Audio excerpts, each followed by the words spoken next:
जमींदार ने किसी के देखने के डर से इधर उधर देखा। बैल को गिरा हुआ देखकर उन्हें यकीन हो गया कि बैल मर गया है। तभी ऊपर पहाड़ी से बैल मारा चिल्लाता हुआ छोटा भाई जमींदार बाबा की ओर दौड़ता हुआ आता दिखाई दिया। वो चीख रहा था, सावधान, बैल मत मारो। छोटा भाई कुछ ही देर में वहां पहुंच गया। जमींदार क्या करें क्या न करें की स्थिति में थे। वो चुपचाप मरे हुए बैल को देखते रहे।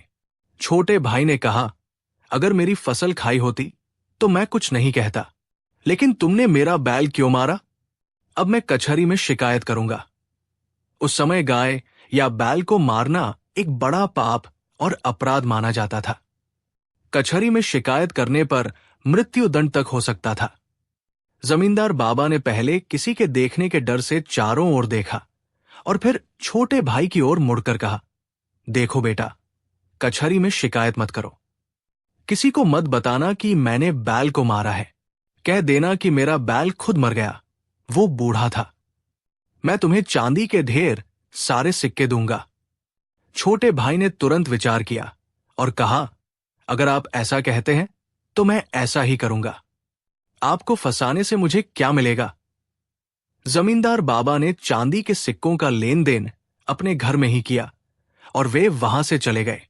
छोटा भाई बैल के सिर पर हाथ फेरते हुए कहने लगा, दोस्त, तुमने मुझे क्या सिखाया? तुमने मुझे जीवन दिया। वो घर गया, फावड़ा लेकर आया और बैल को वही घंटों तक खोदता रहा।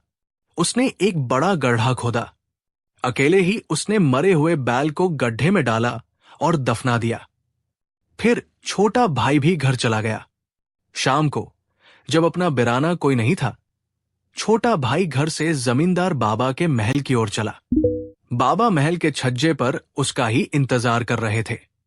छोटे भाई के पहुंचते ही वे उसे अंदर ले गए। उन्होंने अपनी अलमारी में रखे जगमगाते चांदी के सिक्कों का एक बोरा भरा और छोटे भाई की ओर मुड़कर बोले, क्या ये एक बोरा तुम्हारे लिए काफी होगा बेटा? छोटे भाई ने जल्दी से कहा, बाबा, मुझे इतना ही बहुत है। जमींदार बाबा ने बोरा उठाते हुए कहा, ठीक है, ले जाओ। अपने घर गृहस्थी को अच्छे से चलाना। चांदी के सिक्कों से भरा वो बोरा लेकर वो घर चला गया। एक ही दिन में उसने उस बूढ़े बैल की सलाह से इतनी बड़ी रकम कमा ली। उसने बोरा घर की अनाज कोठरी में रखा और वहीं सो गया। अगले दिन सुबह छोटा भाई बड़े भाई के पास गया।